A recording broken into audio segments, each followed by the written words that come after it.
Informative சமூக பார்வை. 57 வயது விண்வெளி வீராங்கனையின் வாழ்நாள் கனவு. அமெரிக்காவைச் சேர்ந்த 57 வயது பெக்கி விட்சன் 8வது முறையாக விண்வெளி ஆய்வு மையத்தில் நடந்தார். இதன் மூலம் விண்வெளி நடை மேற்கொண்ட வயதான பெண்மணி என்ற சாதனையையும் அதிக முறை விண்வெளியில் நடந்த பெண் என்ற சாதனையையும் அவர் நிகழ்த்தியிருக்கிறார். விண்வெளி நிலையத்தில் பழுதை சரி செய்வதற்காக 7 மணி நேரம் விண்வெளியில் நடை மேற்கொண்டிருக்கிறார். இதுவரை 53 மணி நேரங்கள் 22 நிமிடங்கள் விண்வெளி நடை மேற்கொண்டிருக்கிறார். அதிகமான நேரம் விண்வெளி நடை மேற்கொண்டவர்களில் அவர் 5வது இடத்தில் இருக்கிறார். கடந்த 2007ஆம் ஆண்டு முதல் பெண் கமெண்டராக விண்வெளிக்கு சென்று வரலாற்றில் முத்திரை பதித்தவர் இவர். அமெரிக்க விண்வெளி வீரர் ஜெஃப் வில்லியம்ஸ் மொத்தம் 534 நாட்கள் விண்வெளியில் தங்கியிருந்ததுதான் இதுவரை சாதனையாக இருந்து வந்தது.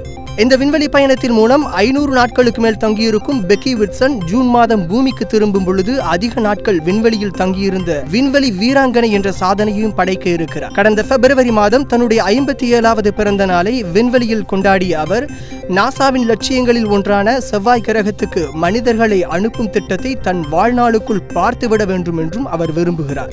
சமூக நோக்கோடு நிறைய விஷயம் தெரிஞ்சுக்கலாம். சப்ஸ்கிரைப் பண்ணுங்க இன்ஃபோர்மேட்டிவ்.